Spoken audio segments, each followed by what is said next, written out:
Welcome to Small Business, Big Network, the podcast for small business owners who want big results from their networking.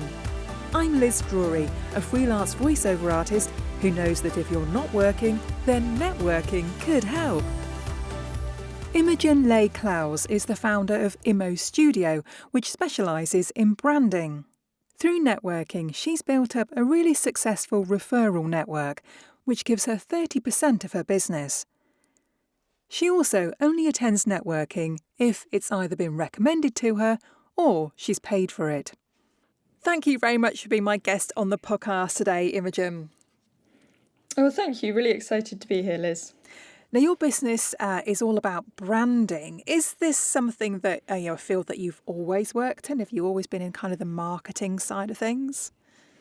Yeah, for a long time. So my background, I guess, is a graphic designer, which you can specialise in branding.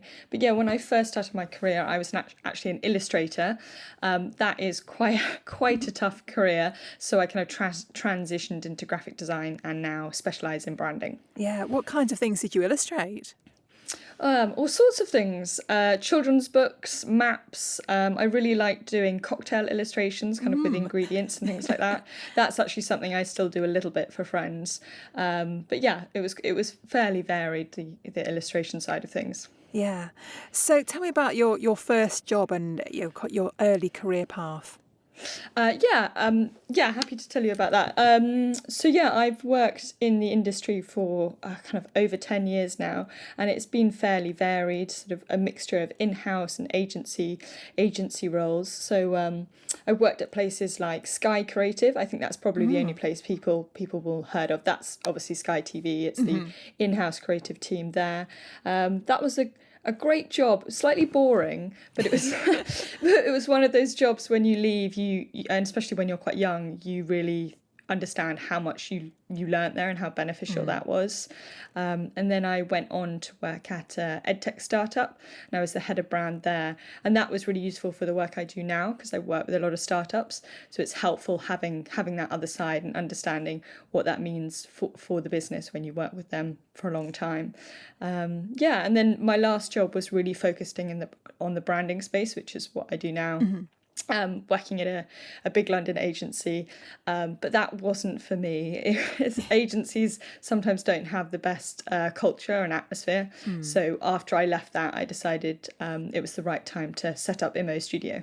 Yeah, and so how did you go about that? And was it easy to take that step from being an employee to working for yourself? It was something I'd thought about for a long time and I'd always wanted to do, and I'd read a lot about, and I'd listened to a lot of podcasts. So although I knew nothing and was quite naive, I was a bit more prepared than maybe I thought I was, because I'd done all that stuff. And, we build websites. I had the advantage of being able to get a website up pretty quickly because I'd already been working on it.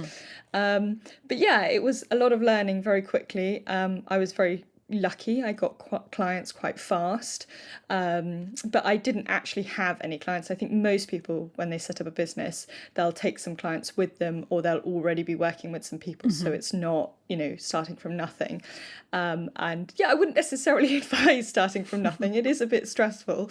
But yeah, it all worked out, and it's been good. Yeah. So how long ago was that you set up? About 2.5 years ago, around that. Yeah. And how did it go then? You're there, you're at your desk on your first day working for yourself. What did you do? And did you know what it was that you wanted to offer? Yeah, I was pretty clear on my offer, and I understood what other people were offering and how we could do that a little bit differently. So yeah, we are a branding studio, and what that means is we specialise in branding, and that's everything from strategy through to launching a website. And so brand strategy is the thing that most people don't really understand what that is. Essentially, it's looking at your positioning and thinking about why someone would buy from you rather than someone else. So I think the tricky thing is with branding, everyone kind of thinks about a logo, and they will approach you and say, can we have a logo? But to brand a company effectively, you need to understand a lot about them, and you need to ask them to think quite deeply about their business. So that's why that kind of strategy piece comes in. So making sure that all the work that we do is very joined up, and we're also thinking about what's their future plans, what does their website need to do. So it's quite rare that we work with a company on one piece of the puzzle. We're doing kind of strategy, identity, through to website, and also kind of brand messaging as well, kind of the tone of voice side of things, which I think potentially in your line of work is maybe what you find more interesting about branding. Yeah. So how long would you spend working with a client on their branding? It varies. It depends on the size of the company and the complexity, but we can do quite a quick kind of branding process, or it might be a refresh for a smaller company in as little as 6 weeks. But some of our bigger clients will work with on a project basis for around 6 months. And tell me about the services that you offer, and is it, do you do everything, or do some people just want a website, they just want a logo? How do you work with them? Most of our clients we do everything for, so that looks like strategy, identity, web design, and then we'll continue working with them to help their website kind of get traffic. So that looks like SEO and AI search. But sometimes we do have clients come to us and they will have done a strategy piece with another agency, and they'll be looking to us to do the identity in the website. So it slightly depends. I think our team enjoy working on the whole piece, but if other work's been done and it's been done well, yeah, we're happy to collaborate on that. Yeah. And so why is getting your branding right so important for a business? Well, it's so competitive now. I think I read some study the other day about 20 years ago how many different brands there used to be in supermarkets and how many there are today. And this would be a much better anecdote if I remembered the numbers. But long and the short of it is there are, I don't know, 4 times more or something. Wow. It is such a busy market. So by having a brand, that is the bit that helps you stand out. It communicates your point of difference, your value, maybe communicates very targetedly to your target audience. You know, you're not a face cream for everyone, you are a face cream for women over the age of 80. And if you communicate that really well, you'll do really well in that sector. So yeah, that's kind of in a nutshell why branding is so important. Yeah. So how would you describe your own brand? Oh, my own brand. I think Immo Studio's brand. It's bold. It's quite bright. We use yellow quite sparingly. It's quite straightforward, and yeah, I think it's also quite creative and innovative. If you go on our website, we use quite a lot of motion. Yeah, but I think we should spend more time thinking on our own branding. We normally spend 95% of our time thinking about our clients' branding. Yeah. But yeah. Yeah. So tell me about your clients. Who are they? What kinds of businesses? What kind of size of businesses are we talking about? Yeah, sure. I mean, it's changed a little bit. So the first year we would work with anyone. Now it does seem to be a little bit more kind of tailored who we're working with. So the sweet spot seems to be startups, kind of Series A, and typically they will have had a bit of branding done before, but because it's been quite scrappy, everything's a little bit disjointed. They might have had a website done by this person, and they've done a bit of strategy internally, and worked with someone's cousin to do the identity. So yeah, we work with a lot of startups, and actually I've met quite a lot of those clients through networking, which we're going to talk about in a little bit. And then also working with businesses that are more established. So they tend to be kind of 10 years plus, and they haven't looked at their branding since they set up, and they're now doing quite well, and they need a refresh. They're feeling a bit outdated, or their audience might have changed. So yeah, working with them, and that can be a little bit more of a subtle refresh because they've had 10 years of people recognizing their brand. So you have to be a little bit careful about what you change. It's great to modernize and move things forward, but you don't want to do that and people not recognize you and go and buy another service instead. Yeah. So do you have any sort of favourite kinds of clients, or a favourite part of the service that you offer?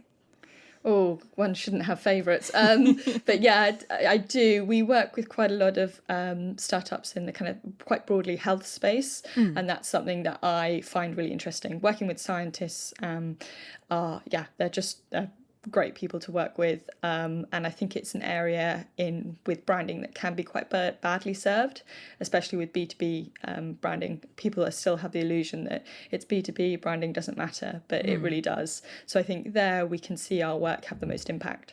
Yeah. So what would you say it is that your company does differently to anyone else that's offering branding? What we do differently? I think, well, the things that we get complimented on, I suppose, is what I think we probably do differently, is our structure and the strategy side of it. So I really want to understand how the business works. And sometimes people do ask, they're like, why do you need to know that? And it's not just because we're being nosy. It's really, we need to understand where the business is going in order to position it in the right way. We also get a lot of compliments about our kind of structure, project management. It's very collaborative. We don't go and design a logo and disappear off for 2 months and go, da-da, there you go. I think it should be a real case of kind of co-creation and helping people understand why we're taking this avenue. And often it will be down to, we've done a lot of competitor research, and a lot of brands in this sector are blue, and we'll show you all of that research, and then the marketing manager or the founder will say, oh, I think we probably shouldn't go for that colour palette that we really like. And then they've made the decision, and then when you show them your design directions, which are a totally different colour palette to what they're comfortable with, they really understand why you're doing that. And then they feel confident by the end of the process that they're in safe hands, and this is absolutely the right direction to go in for their business. Yeah. And so what kind of results do people get having worked with you? What kind of results? Well, it really varies of what they're trying to achieve, but often there's kind of higher engagement from their customers. They're finding their websites easier to use. They're booking their service. They're booking more calls, or it might be, we work with quite a lot of companies that have kind of resources on their website. They're sharing information and education, so it might be that goes up as well. We do try and check in with our clients every couple of months and ask them to kind of share those results with us and where the positive stories are. So let's have a chat about the networking now. Was networking something that you did before you had your own business? No, never. I mean, I just thought it was like a bit like LinkedIn. When you don't run your own business, I think lots of people think like, oh, what's that for? And so how was your first event that you went to?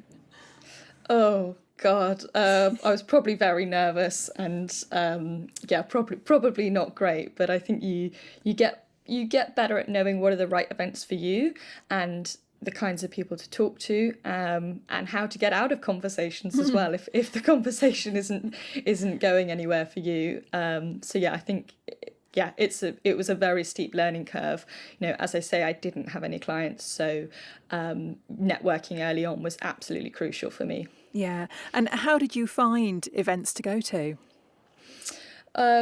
Initially, it was research, so just looking on the internet and thinking, that sounds about the right sort of thing. However, my strategy or my approach has changed. I have been to enough bad networking events that now I won't go to a networking event unless someone has recommended it.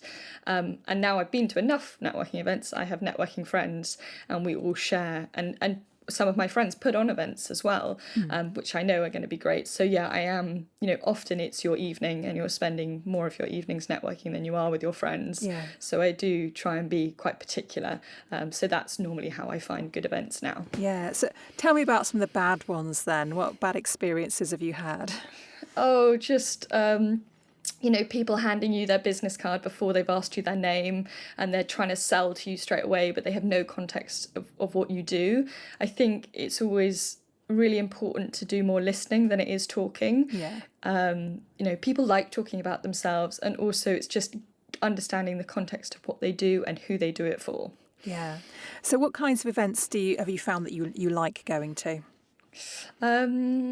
I like going to events that I'm kind of a member of a community. So there's a big one called Female Founders Rise. And I like going to those events particularly because you do know quite a lot of people and you know the format, you know what to expect. I also go to quite a lot of events in the health space, and the format for them is normally networking, a panel discussion for an hour, and then more networking. And I love that because I learn things about the industry, and that's really helpful for my clients. So, and also it gives you a little break. 3 hours of networking is a lot sometimes, so to have an hour off and just put your feet up is quite nice. Yeah. Yeah, so tell me a bit more about Female Founders Rise and how that works. Yeah, sure. So that is set up by a wonderful woman called Emmy. She's very active on LinkedIn, and they do have a website as well, but I tend to follow more of their stuff on LinkedIn. And yeah, they have a community and they send out newsletters, and it's just a lot of the resources are through them, but they're also very happy to promote other events and other resources. They're very generous with their knowledge and their network. And yeah, as the name suggests, it's all women, and it's just a really supportive, nice network. Yeah. So what have you got out of networking? Why do you do it? So initially, naively, when I first went, I thought you go networking to find clients. It works like that in a roundabout way, but definitely you don't just walk into a room and everyone says, "Gosh, I need a website." Amazing to meet you. So unexpected things I've got out of it that I think are more common is finding kind of freelancers to work with. So photographers, for example, we don't have an in-house photographer, so I've met lots of fabulous photographers.